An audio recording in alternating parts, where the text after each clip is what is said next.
ఇక్కడ ఒక కొన్ని పరిష్కారాలు ప్రాక్టికల్గా ఇప్పుడు నాదెళ్ల భాస్కర్ రావు కేవలం కొన్ని రోజులే ముఖ్యమంత్రిగా ఉన్నారు. ఆయన టైంలో ఇట్లా పెద్ద ఎత్తున ఫెయిల్యూర్కి సంబంధించినటువంటి అంశం వచ్చినప్పుడు 7 మార్కులు కలిపారు. ఇది 1-2 క్వశ్చన్స్ తేడా వచ్చినాయి అనే దాని మీద 7 మార్కులు కలుపుతా నిర్ణయం తీసుకుంది. పెద్ద ఎత్తున పాస్ అయిపోయారు చాలామంది.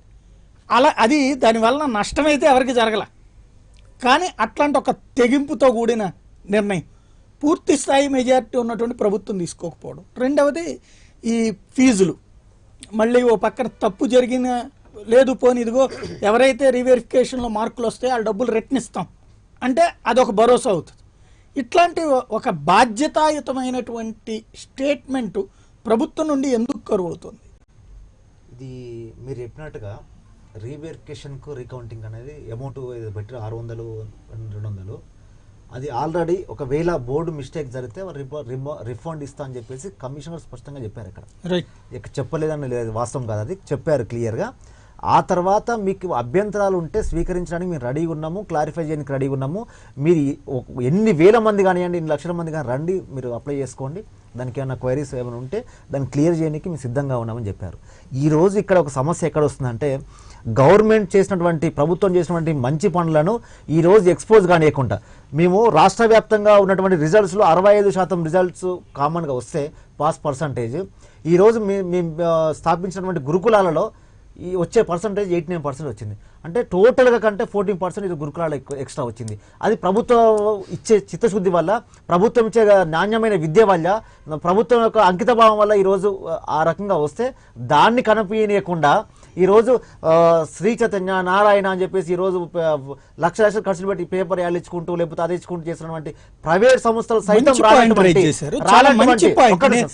ఇక్కడే ఒక్క పాయింట్ అడుగుతాను. మీరు ఇంతకు ముందు ఆంధ్ర సంస్థలు చైతన్య నారాయణ ఎవడు మిమ్మల్ని ఇప్పుడు అడిగారు? ఇప్పుడు చచ్చిపోతున్న పిల్లలందరూ ఆ కాలేజీలోనే 5 ఏళ్ళు మీరు ప్రభుత్వంలో ఉన్నారే, ఎందుకు చేతకాలం మీకు వాటి మీద యాక్షన్ తీసుకోవడం? ఎందుకు స్వాధీనం చేసుకోవాలా? వాటినే ఎందుకు గురుకుల పాఠశాలగా మార్చలేదు? మీరు చేస్తా అన్నటువంటి KG2 PG2 కేజీలు KG2 PGలు ఏమైపోయినాయి? వాటిని తీసుకుంటే మిమ్మల్ని ఎవరన్నా ఆపారా? మీ అసమర్థత కాదా అది? మళ్ళీ మీరు ఎవరినైతే వాళ్ళు అని చెప్తున్నారు, వాళ్ళు మిమ్మల్ని అప్పుడు మీరు వాళ్ళ మీదనే పడ్డారు, ఇప్పుడు మీద పడ్డారు. ఇవాళ ఆత్మహత్యలు చేసుకుంటున్న పిల్లలు 500 మాకు ఫెయిల్ అయ్యామని చనిపోయినటువంటి వాళ్ళు పరిమితం. మేము 600 వస్తాయి అనుకుంటే 580 వచ్చినాయి, 586 వస్తాయి అనుకుంటే 582 వచ్చినాయి అని చచ్చిపోయినటువంటి వాళ్ళు ఉన్నారు. అంటే ఆ కళాశాలల్లో అంతటి దౌర్భాగ్యకరమైనటువంటి పరిస్థితి ఉంది.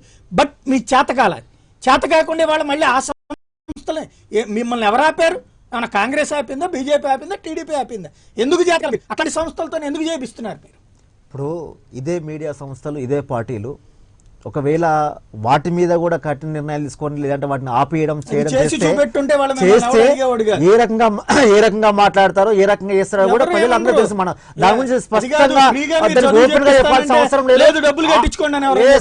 వాటి నిర్వీర్యం చేయడం కోసమే, ప్రైవేట్ విద్యా సంస్థలు నిర్వీర్యం చేయడం కోసమే ప్రభుత్వం ఎంకరేజ్ చేస్తుంది. మా ఆర్టీసీ బస్సులు వెళ్ళలేదు అని చెప్పినట్టు మీరు అక్కడ వాళ్ళందరినీ ఆ కాలేజీలు మీరు హ్యాండ్ ఓవర్ చేసుకుని అదే టీచర్లతో మీరు పాఠాలు చెప్పిస్తానంటే ఎవరు వద్దన్నారు? మీరు అది చేయకుండా లేదండి అంటే ఎవరికి సమాధానం అవుతుంది? దానికి కదండి ఈ రోజు వచ్చిన రిజల్ట్స్ అనేది గవర్నమెంట్ కాలేజీలు చదివితేనే ఈ రోజు 89% ఈ రకంగా పాస్ పర్సెంటేజ్ ఉంది. ర్యాంకులు వచ్చిన వాళ్ళు కూడా గురుకుల విద్యార్థులు ఉన్నారు. అంటే ఈ రకంగా హైడ్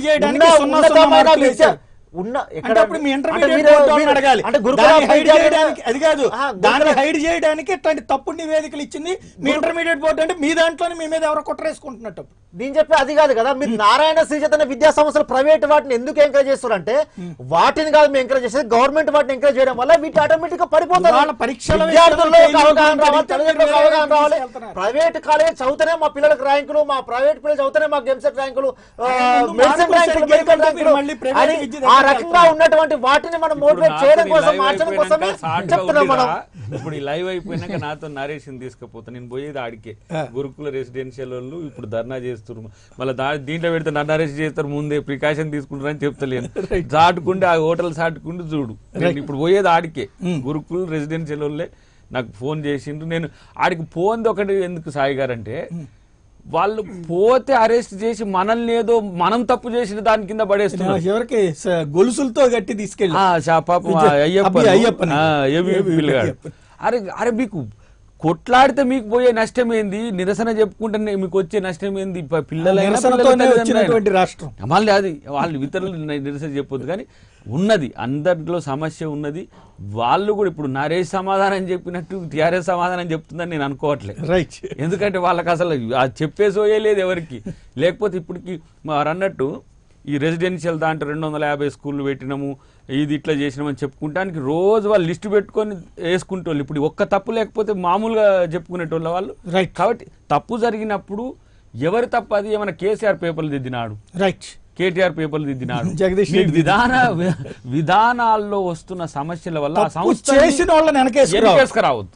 దట్స్ వాట్ గ్లోబరీనా రేపు ఇంకో వాళ్ళు కరెక్ట్ చేసిరనుకో ఇంకొక కోటి ఎక్కువ ఇవ్వండి.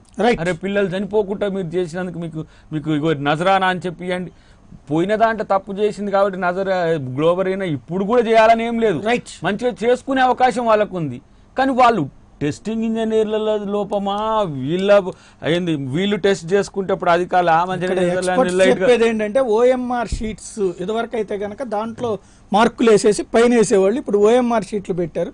ఆ ఓఎంఆర్ షీట్లని బబ్లింగ్ చేసేటప్పుడు మన నోట్ల కట్టలు గనక ఎట్లయితే టకటక వెళ్ళిపోతాయో అట్లా వెళ్ళేటప్పుడు ఒకదానికొకటి అతుక్కుందంటే రెండో వాళ్ళకి 0 పడిపోతుంది. ఇప్పుడు నిన్న ఒక ప్రిన్సిపల్ గారు ఒక మాట చెప్పిండు, 25 పేపర్లు ఇచ్చేదట పర్ డే, 5 hours ఉంటుంది. వాళ్ళకు నింపాదిగా నింపడము, తర్వాత బబుల్ చేయడం. వాళ్ళకి ఇంకో టెస్ట్ ఉంది వాళ్ళకు. మనం కాక ఎగ్జామ్స్ రాసేటప్పుడు ఈ బబుల్స్ నింపాలి, ఇది దిద్దాలి, దగ్గర తేడా ఇది నింపాలి. ఈ టెక్నికల్ ఎవాల్యుయేషన్ ఎవరు పంపిస్తున్నారు? ఈ శ్రీ చైతన్య నారాయణ వాళ్ళు ట్యూటర్స్ ను పంపిస్తున్నారు. రైట్. వాళ్ళని ఏది లెక్చరర్స్ నో లేకపోతే ఎక్స్పర్ట్స్ నో పంపిస్తలేదు. సరే పేపర్లు అని కర్మ ఎట్లా దిద్దినో దిద్దుతారు, కానీ వాళ్ళకు 30-35 పేపర్స్ టార్గెట్ పెట్టి రైట్ ఇక ఉరకాలి. ఇక మళ్ళీ దాంట్లో వాడు మనోడు పాండిత్యం రాస్తాడు, కాదు అర్థం చేసుకోవాలి, మార్కులు ఎన్ని వేయాలని చూడాలి, మళ్ళీ ఈయన టెస్ట్ రాసి మార్క్ అవతల పడి ఇంత ఆదుర్ద ఇంత ఎందుకు అనేది వాళ్ళు ప్రిన్సిపల్స్ లేకపోతే వాళ్ళు అంటున్నారు మా మీద వర్క్ లోడ్ పెరిగింది సార్, అంటే మీ వల్లనే తప్పిదం జరిగింది అంటే ఇట్లెందుకు జరిగింది సార్ అని. నేనంటే సార్ మేము మార్కులు ఇచ్చేంత వరకే సిస్టంలో ఇన్పుట్ చేస్తారు, దానికి మ్యాథ్స్లో ఎంత, తెలుగులో ఎంత, లేకపోతే ఫిజిక్స్లో ఎంత, వేసేటప్పుడు వేసేటోని యొక్క సమస్య, అది సాఫ్ట్వేర్లో వచ్చే సమస్య. వీటిని వీళ్ళు పట్టించుకోలేదని అనను, కానీ ప్రతిదానికి మినిస్టర్ పోయి పట్టించుకుంటాడు, ముఖ్యమంత్రి పోయి పట్టించుకుంటాడు అనేది కాదు. ఏమంది మనం డిస్మిస్ కాదు కదా, సస్పెండ్ యానిమేషన్ మోడే కదా, మళ్ళీ రేపు రీఇన్స్టేట్ చేయొచ్చు. దానికి కూడా ఇష్టపడతలేదు, తప్పు జరిగిందంటే ఇష్టపడతలేరు. ఇది నరేష్ గారు తప్పు ఇప్పుడు ఒక ఆగ్రహంతో రగులుతున్నటువంటి ప్రజల్ని శాంతపరచాలంటే తప్పు చేసిన వాళ్ళ మీద చర్య తీసుకోవాలి. కానీ అసలు ఏ తప్పు చేయలేదనేటువంటి ఒక కవరింగ్ అనేటువంటిది అంతగా ఎందుకు? తప్పు చేయలేదని మేము అనలేము, అది క్లియర్గా స్పష్టంగా కనబడుతుంది. అక్కడ మిస్టేక్ అది జరిగింది, ఎక్కడ జరిగింది అనేది లోపం ఎత్తుకోవాల్సిన అవసరం ఉంది, అది చేయాల్సిన అవసరం ఉంది. ప్రభుత్వం మీద ఇప్పుడు అన్నట్టు కదా, ఏ ముఖ్యమంత్రి వచ్చి చేసింది కాదు, ముఖ్యమంత్రి చేసింది కాదు, మినిస్టర్ వచ్చి చేసింది కాదు. అలాంటి సందర్భాలు లోపల ఏ సాంకేతిక సమస్యలు అలాంటి జరిగిన వాటికి భరోసా ఇవ్వాల్సిన అవసరం ఉంది. అలాంటి భరోసా ఇవ్వాల్సిన అవసరం ఉంది, దానికి మేము కూడా ఒప్పుకుంటున్నాము, భరోసా ఇచ్చాము. ఒకవేళ ఇంకా కూడా ఏమైనా పిల్లలకి ఇంకా కావాలనుకుంటే ఈ రోజు మాట్లాడిన తర్వాత ఏ రకంగా వాళ్ళకి భరోసా ఇవ్వాలి, లేదంటే వాళ్ళకి ఇంకా ఏ రకంగా చేసి న్యాయం జరుగుతుంది, లేకపోతే పిల్లలకి గురుకులాలు అన్నారు, పిల్లలు వచ్చి మాట్లాడుతూ అన్నారు, అలాంటి వాళ్ళకి ఇంకా లేదా అప్లై చేసుకుంటున్నారా, లేదా అప్లై చేసుకోవట్లేదా, వాళ్ళకి ఇంకా ఎట్లా ఎంకరేజ్ చేయాలి, లేదా కాలేజీలకు ఇన్ఫార్మ్ చేయాల్సిన పరిస్థితి ఉందా, అవన్నీ చూసుకొని ఈ రోజు ఎట్లా చేయాలో టీఆర్ఎస్ ఉంది కాబట్టి ఫస్ట్ రోజు స్పందించింది.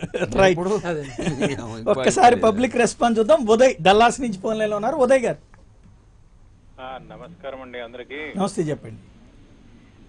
ఇది అంటే పిల్లల్ని అరెస్ట్ చేయడము, పేరెంట్స్ సైడ్ నుండి అరెస్ట్ చేయడం చాలా తప్పండి. అది ఇప్పుడు ఇంత జీడిపి ఉంటే ఇన్ని లక్షల కోట్లు అప్పులు చేసుకోవచ్చు అన్నప్పుడు ఆ అప్పులు తీరేది ఎడ్యుకేషన్ వల్లనే. పిల్లలకి ఎడ్యుకేషన్ ఉంటే that is the tools for clearing the డెప్ట్ ఫర్ ది స్టేట్. ఆ మాత్రం ఎడ్యుకేషన్ కూడా అక్కడ కూడా దోచేసుకుందాము, అక్కడ కూడా దాని మీద డబ్బులు చేసుకుని ఏదో రకంగా ప్రజాసేవ చేయడానికి ఎందుకు వచ్చారు వీళ్ళందరూ? కాంట్రాక్ట్ లా వదిలేసుకున్నారు పిల్లలు.